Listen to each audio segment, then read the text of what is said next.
வரைக்கும் தெரியும்ல? இந்த 1 2 10 வச்சே உங்களுக்கு 7ஆம் வாய்ப்பாடு 8ஆம் வாய்ப்பாடு ஈஸியா சொல்லிக்கிறேன். 10 நம்பர் தெரிஞ்சா போதும். எத்தனை நம்பர் தெரிஞ்சா போதும்? 10 நம்பர் தெரிஞ்சா போதும். இப்போ நான் ஆரம்பிக்கிறேன். இங்க என்ன போடுறேன்?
கட்டம் போட்டுட்டோம்னா நமக்கு என்ன நம்பர் தெரிஞ்சாலே போதும். 9 நம்பர் தெரிஞ்சாலே போதும்.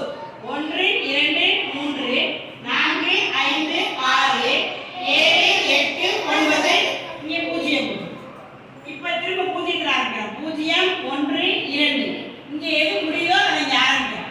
2 3 4 இங்க எது முடியுது? 4 5 6. இப்ப நமக்கு வாய்ப்பாடு உருவாக்கிட்டோமா இல்லையா?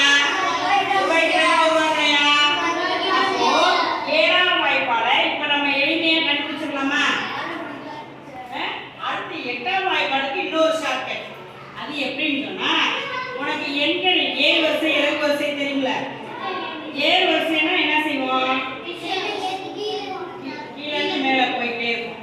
இப்ப 2இன் மடங்குகளும் உனக்கு சொல்ல தெரியும். 2இன் மடங்குகளையும் நமக்கு என்ன செய்ய தெரியும்? சொல்ல தெரியும். அதுக்கு அடுத்தது இறங்கு வரிசையும் உனக்கு ஏறு வரிசையும் சொல்ல தெரியும். இப்போ நம்ம இந்த 8ஆம் வாய்ப்பாடு நம்ம எதுல ஆரம்பிக்கும்? 8ல தான் ஆரம்பிக்கும். இப்போ 8 2 4 மடங்கா 8 கழிச்சு 2 4 ரிவர்ஸ்ல சொல்லு. 8 கழிச்சு 6 கழிச்சு அது கழிச்சு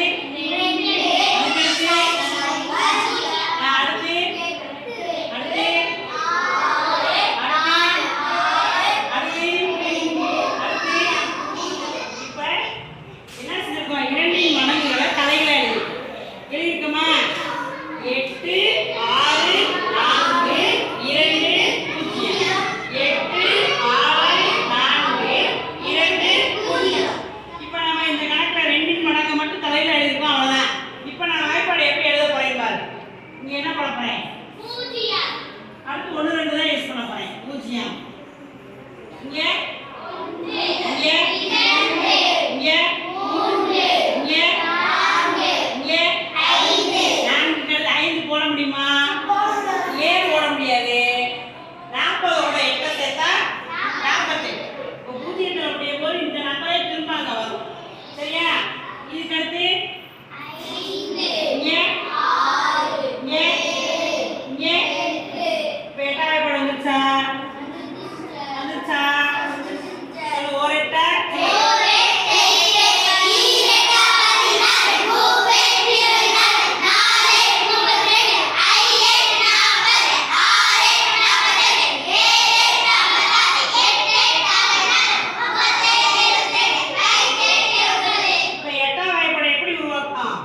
2இன் மடங்குகளை தலையில எழுதிப்போம். 8 6 4 2 0. 8 6 4 2 0. இங்க